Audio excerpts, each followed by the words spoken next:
Hi, today I'm going to show you how to take some cuttings from maybe some plants in your garden that you like and maybe would like to have more of. You want to do this in the morning when it's cool. You don't want to lose too much moisture to the atmosphere. I cut some rosemary here. Usually I'll put 5 cuttings in a little pot like this. These are approximately, I don't know, 4 inches long or so. Doesn't really have to be that big. What you want to do is make a nice clean cut, either with secateurs or with a little folding knife. Pinch off the leaves that are below the soil level. Use a pencil or a chopstick to make your hole, and put the plant stem in there and pinch it. You don't want to bend the stem because then it won't allow the water to move up and down either to the leaves or to the roots. So it's important to not break your stem. Take off, clean cut, make a hole, stick. Generally, it's about 5 or 6 in one of these pots. This works with a lot of things. You can try experimenting. Some plants do better in just plain in water. Honeysuckle can be done usually either way. You'll want to do a cut, let's see, one cut right below the 2 leaves, cut off these 2 leaves, maybe those 2, and then stick this in water. Change the water every 3 days till it roots. You can also do, you got to remember, the tricky part is remembering what's the top. If you can't remember what's the top and what's the bottom, probably better not to use it because it won't grow, so it's a waste of your time. But I'm going to cut at the node. The node is where the leaves go into the stem. And I'm holding it in my hand in such a way that I won't forget what was up and what was down. Pinching off the leaves that would go below the soil.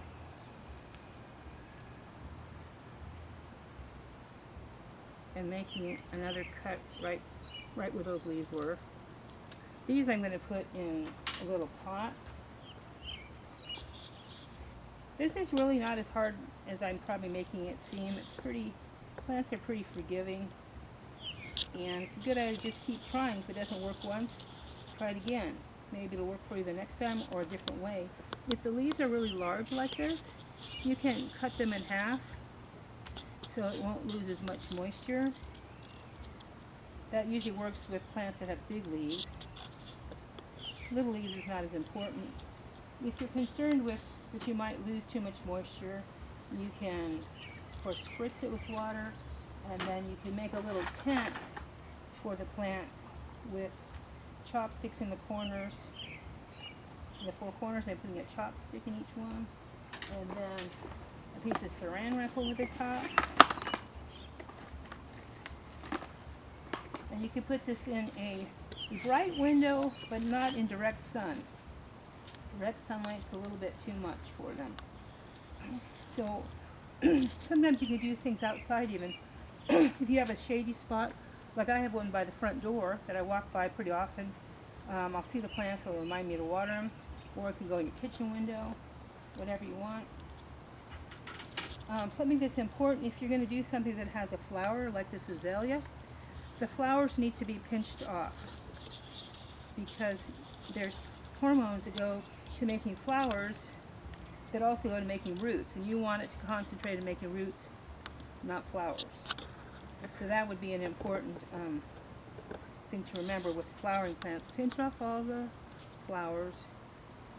Then I'm going to clean cut these again because I just tore them, I didn't cut them. Clean, nice sharp secateur or a little knife. You make a hole and tuck that in. Sometimes this can even work just in the garden if you're out there. Sometimes you can even cut and stick things amongst your other plants and it'll work. to kind of keep an eye on it. This one had three stems going up. We don't want that many. We only want one. So I'm pinching them off and then cutting clean. Stick. All this will need to be watered though. You don't want to wait too long before you water these in. This is an example of something, a cutting I took from this plant here a few weeks ago. I took cuttings and I put it in a vase of water, and now they have roots. So what I'm going to do, I could put them each in their own pot, or I could put several in one, however I want to do it.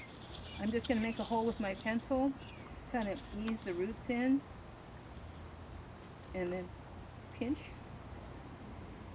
For now, I think I'll go ahead and just put them all in the same pot for convenience. But kind of roll the pencil around, make the hole a little bigger, because you want all the roots to go in. But yeah, you can see this didn't take long. Some things really easily in water. Things that you might have difficulty rooting otherwise will sometimes root in water. The best time of year to do this is when plants are actively growing. The dead of winter, things don't work as well. Although we did take I think rosemary cuttings in November, and they did still root. Not as maybe as nice as these are going to root, because this is the season that they're more actively growing. But this is an example of a honeysuckle that was grown same way, either directly in the soil or just in water. Oh, this is another plant that we could show you. This is a hardy fuchsia, and you can see really good where you need to cut it. You can cut above every 2 leaves,